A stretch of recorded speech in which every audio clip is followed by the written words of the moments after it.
Hi guys, this is NL Aerosmith bringing you another Black Ops 2 commentary today.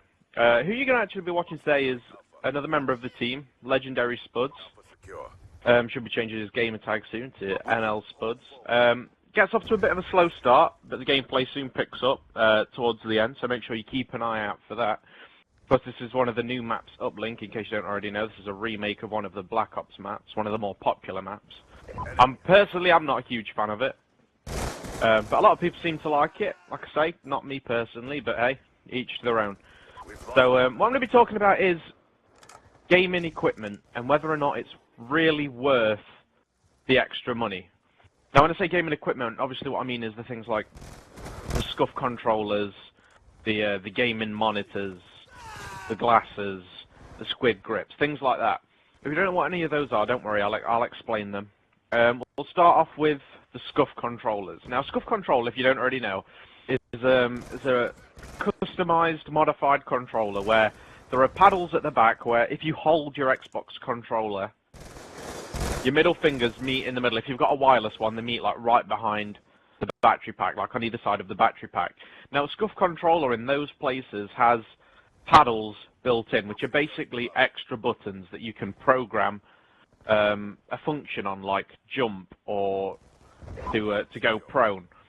So what that does is you can then jump around the corners or go prone without ever having to take your thumbs off of the thumbsticks.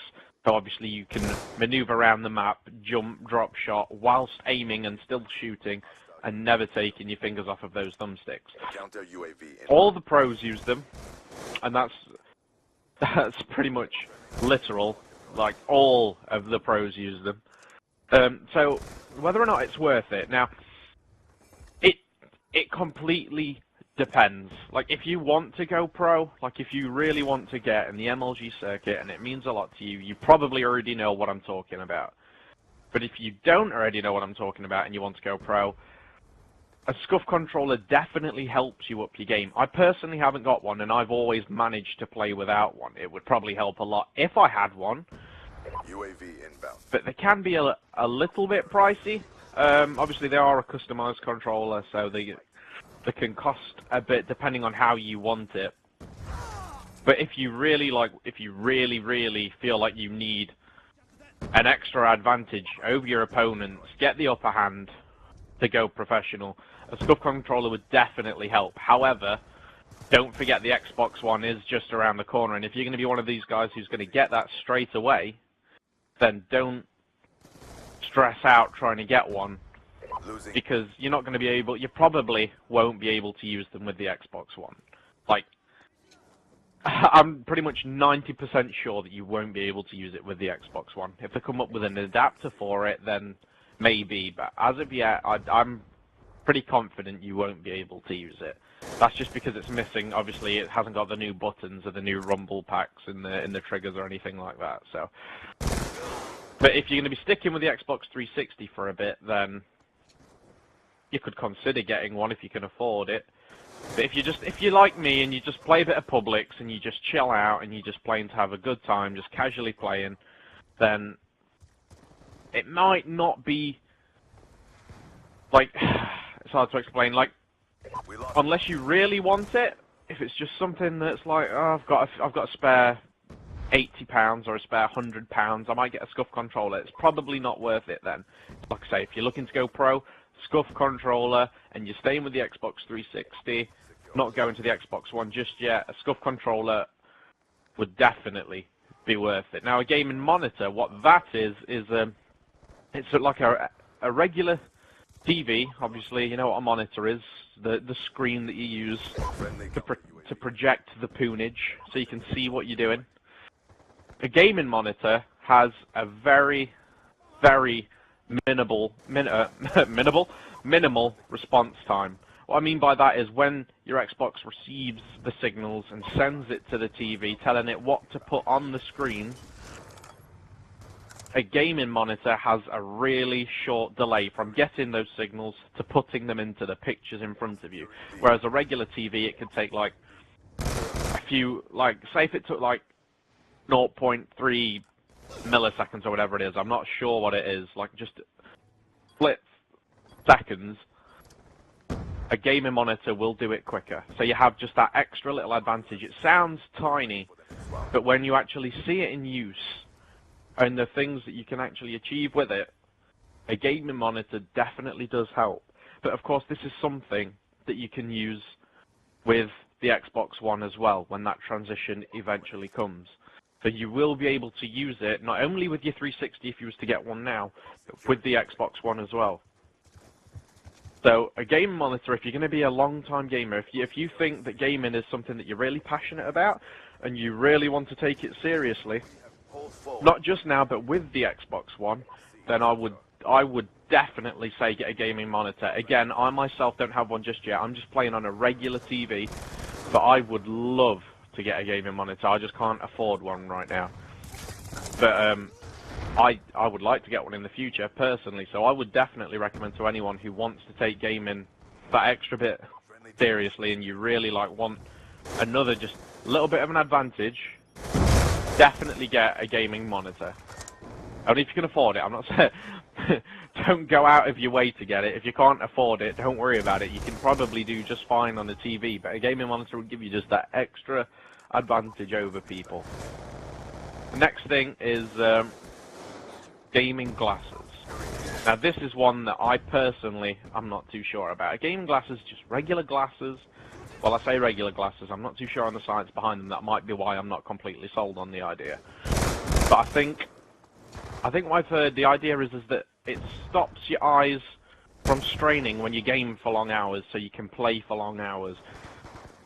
Now, I personally have never had a problem with playing for long hours, because I was a gamer from a very young age, and I'm not going to go over that now because that's a whole different story. I'll probably talk about that some other time, about how I got into gaming and things like that. But I've been a gamer from a very young age, so I'm perfectly used to it. So I've never had that problem.